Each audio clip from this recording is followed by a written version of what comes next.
Giants are starting rookie quarterback Jaxson Dart in week 4. I don't think this is smart, and yes, I have heard broadcasters talk about when the Giants should start Dart and when the right time is. The Chargers defense is good, and they don't have Mac right now, but they are good. Is the Giants quarterback that good? We will find out.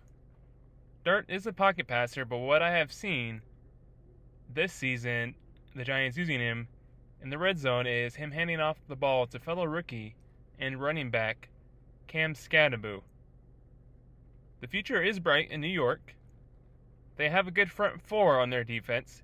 The rest of their defense needs help, and in their secondary, the only person I would say is good is Paulson Adebo. Probably their best secondary player. Jaxson Dart, in his last year in college, threw for 4,279 yards in 13 games in the SEC. He did complete 276 passes from 398 attempts, 29 touchdowns, and 4 interceptions. Can the Giants hit the bullseye with Dart? Might be my title for this episode. Also, stay tuned for the rankings. We got some new teams in the top 10 coming up shortly. See where your team is at. And if they're not in the top 10, look on social media on Facebook, Twitter, Instagram.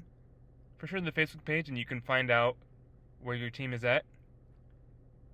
In other news, the Houston Texans, they did release defensive player C.J. Gardner-Johnson after they got him in the offseason. The Texans have yet to win a game, and their defense is solid, but this isn't helping to get rid of someone on your defense.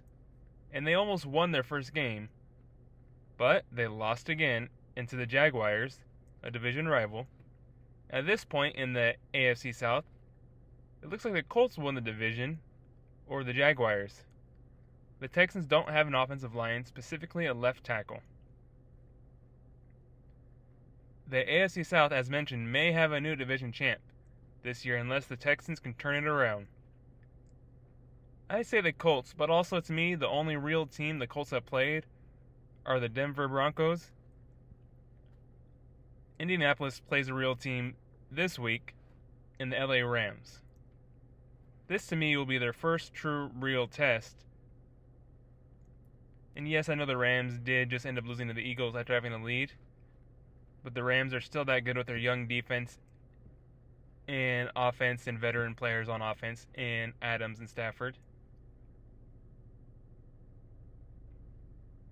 Daniel Jones is proving he is real, and we know about Jonathan Taylor, and their defense is good. I'm still not convinced on the offensive line, and they will play the Rams this week, like I said, and they're hungry for a win after losing on a blocked field goal. Not only did the Rams lose on a blocked field goal, the Eagles returned the blocked field goal for a touchdown, and they didn't have to. They would have won. They didn't return it, but their player was hungry, and they also got that score. I didn't see it happen live, but it was blocked. And for Jonathan Taylor, Colts running back, just in 3 games already, from ProFootballReference.com, he has 338 yards off of 60 carries and 3 rushing touchdowns. And in the receiving department, he has 8 catches from 9 targets and 1 touchdown. Now on to what was most surprising in Week 3, was the Browns' win over the Packers. Also, what I heard and I looked up to verify is the Browns have the number 1 defense in the league, which is kind of funny. We do know they have Myles Garrett and Denzel Ward, but it's just kind of interesting. Which that would make it not surprising, and according to an article by Fox, the Browns are number 1 and the Packers are number 3 ranked defense. Just a little side note, I thought the Raiders would beat the Redskins with Marcus Mariota, and the Redskins without Jaden Daniels. Oh boy, was I wrong. After their showing against the Packers. Now it looks like Washington is without their receiver in McLaurin. I believe he's questionable, and if he doesn't play, they do have Deebo Samuel who can take that role for a game. They face Atlanta, who got destroyed by the Panthers, which I don't think anyone saw that coming. And I think this will be a hard-fought, close game. I am kind of leaning towards Washington, though, even with the injuries and their backups. And are the Chiefs okay? They did get their first win, but against the New York Giants. And then coming up, they're facing a Baltimore team who is hungry, who just lost to a Lions team on Monday night. And they'll be wanting to bounce back. Also, I heard during the game, Derrick Henry has now fumbled in each game so far, also NFL.com. Kind of crazy statistic. Now on to the rankings for this week, top 10. See if your team made it. We'll start at the bottom with the 10. The Rams drop all the way down to the 10. They stay in the top 10, going from 1 to 10, dropping 9 spots. Even though they lost, they had the lead and ended up losing. I still think they are a pretty good team, so that's why they're at 10. They got that defense, and as I mentioned earlier, why. At number 9 are the Seahawks. They stay the same. Yes, they did win and won by a lot, but they played the Saints, who, what are they going to do this year? At number 8, moving up 3, it's the Minnesota Vikings, who also played and destroyed their opponent, the Bengals, which that was a little shocking because they had their backup quarterback in Carson Wentz, which we know is good, and the Vikings defense came up clutch in that game.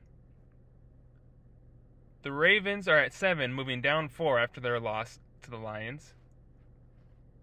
At number 6, moving up 5 spots, moving up 6 spots, are the Detroit Lions.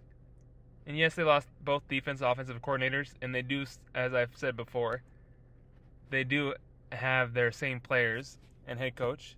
I've heard people say this, and I agree with them on that.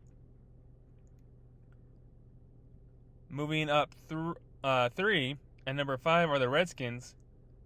And yes, they played the Raiders and won by 17, so almost 3 scores basically. And number 5 are the Redskins, or Commanders, whatever you call them by. And yes, they have backups and people. And then stay tuned to see who they got on defense coming up. So maybe that will help them with some of the things they need help with.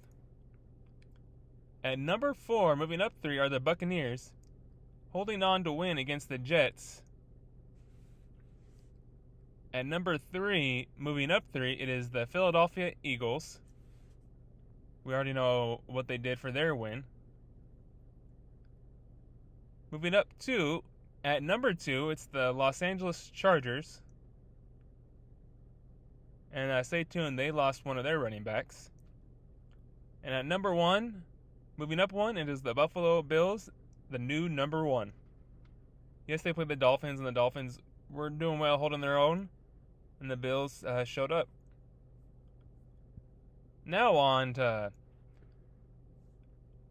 injuries that happened this week. That seemed like that was the story of this week. A lot of injuries, and a lot of ankle sprain injuries. Running back James Conner injures his ankle, and he's out for the season. I did see his injury in a replay, and it was bad. The broadcasters were only showing this once, and I know why. It reminded me of the Kevin Ward injury, the severity. Granted, that was really bad. Staying in the NFC, Cowboys offensive lineman Tyler Booker is expected to miss time. Now the Cowboys season is done with their offensive lineman out, as that's their strength. Cowboys might end up being the worst team in the league at the end of the season with the Saints. Booker had a high ankle sprain. Another running back is Chargers' Najee Harris, suffers a torn Achilles and he's out for the season. What makes it worse is it was a non-contact injury. And I will say their rookie running back, Hampton, looks good and he's quick. So even though they lost running back, they're still in good hands. Now the Cowboys, they do have more injuries to them, and it's their star receiver, CeeDee Lamb, who's expected to be out 2 games, also with an ankle sprain. As I said, a lot of ankle sprains. And as I said, Cowboys could be the worst team. I think it will be hard for them to win games coming up since their offensive line is hurt and their receiver. And their defense, we know, is horrid. Speaking of defense in the NFC, and a team that's 3-0 and has been riddled with injuries, at least on the offensive side of the ball, and they got rid of their defense, What was left of a little bit of players that are left of their defense. Nick Bosa suffers a torn ACL. That's the bad news with all the injuries they have. But the good news is somehow the 49ers are 3-0 and one of the few undefeated teams left in the league. How are they? I do not know. Talk about next man up. I know their offense is good, and to me, their defense is questionable. But it has been like, can we manage now without Bosa? Or how will they do defensively? They do have defensive coordinator Robert Saleh, who knows what he is doing.